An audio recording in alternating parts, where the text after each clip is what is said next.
अच्छा बच्चों, क्लास 6 आज एक्सरसाइज 7.3 हम पढ़ रहे हैं। उसमें पहला क्वेश्चन है कि इसमें बताया गया है कि 40% जो मुनाफा लेकर एक चीज़ 70 रुपीज़ की बिकी है, तो आप बताओ उस पर जो उसका प्रॉफिट है ना वो कितना होगा। जब तक हमें कॉस्ट प्राइस का ही नहीं पता, ठीक है, तो हमें कैसे पता चलेगा कि भाई चीज़ कितने की आई है।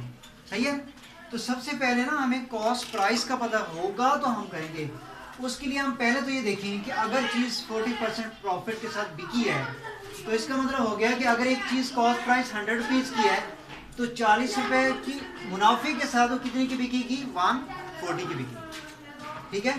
तो हम प्रोपोर्शन के तरीके से इसको हल करेंगे कि अगर अमाउंट विदाउट प्रॉफिट हो, कितना हो, वे 100 रुपये की हो तो वो चीज़ कितने की बिकेगी, 140 की। विदाउट प्रॉफिट है 100 रुपये, प्रॉफिट लगकर कितनी हुई, 140 की। और अगर वो प्रॉफिट समेत 70 रुपये की हो तो विदाउट प्रॉफिट उसका क्या कीमत होगी। विदाउट प्रॉफिट वही कॉस्ट प्राइस ही आ रही है। विदाउट प्रॉफिट का मतलब है कॉस्ट प्राइस। इसको क्या करेंगे, डायरेक्ट, इसको भी डायरेक्ट प्रोपोर्शन में लेके आएंगे। देखिए यहाँ 140 है तो कीमत उससे कम है, 70 रुपये होगी तो कीमत कॉस्ट प्राइस उसके लिहाज से कम होगी। तो ये आएगी x/100 इक्वल टू 70/140। इसको हमेशा टेल टू हेड लिखते हैं, यानी जो टेल पे होती है उसके ऊपर, जो हेड पे होती है उसके नीचे।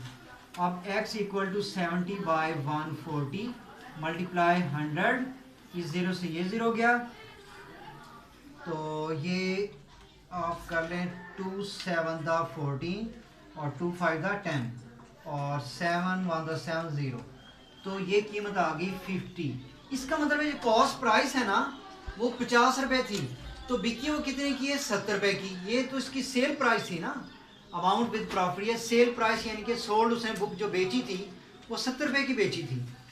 तो इसका मतलब हो गया कि 50 रुपये की आई थी और 70 रुपये की बिकी, तो फिर प्रॉफिट कितना आ गया,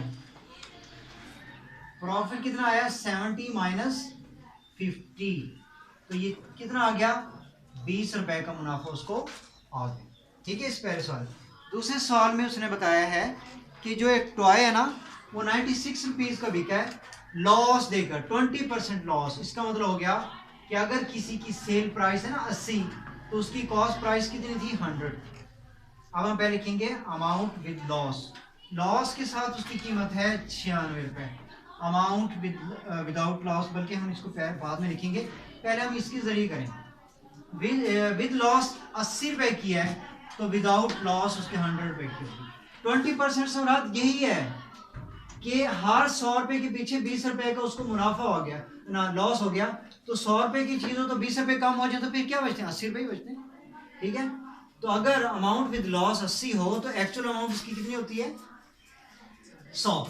ठीक है जी। विदाउट, ये विद लिखा हुआ, ये विदाउट लिखा मैंने, विदाउट। ओके। तो अगर वो 96 रुपए की चीज बिकी है लॉस के साथ तो ओरिजिनल कीमत का हमें नहीं पता कि कितनी उसकी विदाउट लॉस उसकी क्या कीमत आएगी।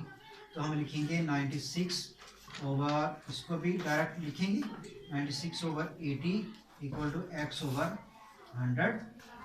तो 96/80 इसको अच्छी तरह लिखिए, मल्टीप्लाई 100 इक्वल टू x। तो इस 0 से ये गया तो ये 8 1 8 8 1 8 8 2 16, तो ये आ गया 120 रुपये। आ गया 120। अभी देखिए हम, वो हमसे क्या पूछ रहे हैं, लॉस पूछ रहे हैं। ये हमारे पास जो कीमत आई है ना विदाउट लॉस आई है, यानी एक्चुअल कीमत उसकी ये होनी चाहिए थी विदाउट लॉस। अब लेकिन बिकी वो कितने की है, 96 की। ठीक है। तो लॉस कितना हो गया फिर उसको, 120 माइनस 96, 24 रुपीज उसको क्या हो गया, नुकसान हो गया, लॉस हो गया। ठीक है बच्चों। तो इन तरीकों से ये दोनों सवाल, आपके पहले और दूसरे सवाल हल हो गए।